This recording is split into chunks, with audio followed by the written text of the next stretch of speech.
যাকে দেখি নাই তাকে ভালোবাসি, এই ধরনের মানসিকতায় এরা আক্রান্ত না। আচ্ছা, এই দেখার মধ্যে দেখলে পরে বিএনপি খুব একটা সুবিধাজনক অবস্থানে নাই এদের কাছে। ফুটপাতে যে দোকানদাররা বসে জিজ্ঞাসা করে দেখেন তো দিনে কত দিতে হয়, 200 টাকার কমে হবে না। আপনি তো আমাকে সময় দেন, আপনাকে আমি কারণটা ব্যাখ্যা করতে পারি। কারণটা হলো কি, শুনেন, বিএনপি কিংবা জামায়াতে ইসলাম এই দুই দলকে এদেশের তরুণ ভোটাররা সরকারে দেখে নাই। যাদের বয়স এখন 30 বছর, এরা কিন্তু ভোট দিতে পারে নাই। হ্যাঁ, এদের কেউ ভোট দিতে পারে নাই। এদের সংখ্যা মিনিমাম 4.5 কোটি ভোটারদের মধ্যে, যারা নাকি 4.5 কোটি লোক এই বছর প্রথমবার জীবনে ভোট দিবে। এরা বিএনপি এবং জামাতের রাজনৈতিক কর্মকাণ্ড সম্বন্ধে পরিচিত না। কারণ বিএনপি তো সর্বশেষ দেখছি 2006 সালে, তাই না? তার মানে 22 বছর আগে। যার বয়স 30 বছর, তখন তার বয়সের 8 বছর, সে কি বুঝে? কিচ্ছু বুঝে না। আচ্ছা, তাহলে এরা এখন তারা আওয়ামী লীগকে দেখছে, হয়তো আওয়ামী লীগকে অপছন্দ করে, 2-1 জন পছন্দও করতে পারে। আমি ধরলাম আওয়ামী লীগকে পছন্দ করার সংখ্যা ওই 4.5 কোটির মধ্যে 50 লাখ, আমি ধরে নিলাম, একটু বাড়াই ধরলাম। আচ্ছা, তাহলে আর হলো 4 কোটি। এই 4 কোটি ভোটার কিন্তু বিএনপি এবং জামাতের মধ্যে একজনকে বেছে নিতে চায়। তারা এই দুটাকে কখনো দেখে নাই, ওইভাবে সক্রিয়ভাবে দেখে নাই। এরা দেখছে কবে? 2024-এর 5ই আগস্টের পর থেকে। 24-এর 5ই আগস্টের পর থেকে এরা বিএনপি এবং জামাতকে ভালোভাবে বোঝার, দেখার চেষ্টা করছে এবং দেখতে পেয়েছে। এই 2024-এর 5ই আগস্টের পর থেকে আজকে পর্যন্ত বিএনপি এবং জামাত এরা মাঠ পর্যায়ে ঢাকা শহরে বিভিন্ন জায়গায় যে সমস্ত কর্মকাণ্ড করেছে, যদি সেটা আপনি বিচার করেন, এটা বিচার করেই কিন্তু এই ইয়াং ভোটাররা ভোট দিবে। এদের আর কোনো লিগেসি নাই রে ভাই।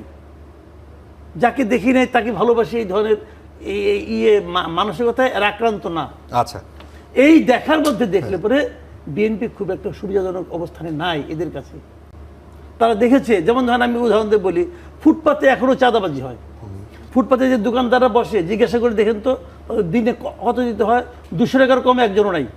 আগে কত ছিল আওয়ামী লীগের? আগে এরকম ছিল, 150-200 টাকায় ছিল। এখন বড় বাইরের 200 থেকে 300 হয়েছে, 200 to 300 এর মধ্যে ফ্ল্যাকচুয়েট করে।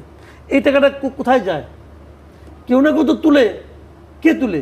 ছাত্রলীগ তুলে, ছাত্রলীগ, যুবলীগ, শ্রমিক লীগ, এরা তুলে, এরা কেউ তুলে না। তাহলে ওইটাকে কে প্রতিস্থাপন করেছে? অন্য কেউ করেছে। কে করেছে? ওরা আমাকে নাম বলতে চায় না, আমি আর জানতে চাই না, কিন্তু আমি তো ধারণা করতে পারি কে তুলছে। তো এখন যারা তুলছে তাদের প্রতি কি তাদের সিম্প্যাথি বাড়বে? বাড়বে না। আবার এর বিপরীতে জামাতের পক্ষ বলতেছে যে আমরা কিন্তু কোনো চাঁদাবাজি করবো না, হ্যান করবো না, তো বলতেছে তো ওরা এটা মিলিয়ে নিচ্ছে যে হ্যাঁ তাই তো, ওরা তো চাঁদাবাজি করতে আসে না। এখন আসে না বলে নির্বাচনের পরে আসবে না সেই গ্যারান্টি কিন্তু নাই। কিন্তু এখন তো আসে না রে ভাই। তো এইটা কিন্তু মানুষ মেলাবে ভাই। এবং এই কারণে আমি বলছি যে এখন আর সময় খুব বেশি একটা নাই। তারপরেও বিএনপির জন্য এখন যেমন ধরেন আপনার গণমামলা, একটা মামলা হত্যা প্রচেষ্টার মামলা, অমুকের পায়ের পাশ দিয়ে একটা গুলি গেছে, এই জন্য ওটা গুলিটা তো বুকেও তো যেতে পারতো, অতএব এটা হত্যা প্রচেষ্টা। এই জন্য ওখানে 222 জনের নামে মামলা। এই 222 জন কে? অবধারিতভাবে ওই এলাকায় আওয়ামী লীগ করে, আওয়ামী লীগের সমর্থক অথবা এলাকার সম্পন্ন ধনাঢ্য ব্যক্তি, তাদের নাম দিয়ে ওরা ফোন করছে, ভাই টাকা দেন, আপনি নাম কেটে দিই। এগুলো ঘটনা ঘটছে, সব জায়গায় ঘটছে।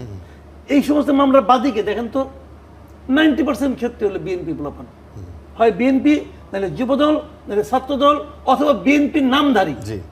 তো এই বিষয়গুলো কিন্তু এই ইয়াং জেনারেশনের মধ্যে, যেমন ধরেন যারা নাকি বিএনপি অনেক আগের থেকে করে, বয়স্ক লোক, আমাদের মতো বয়স্ক, তাদের মধ্যে কিন্তু নাকি লিগেছে। তারা মনে করে না জিয়ার দল, খালেদা জিয়ার দল আমরা করেছি একসময়, অতএব আমরা দেব। কিন্তু এই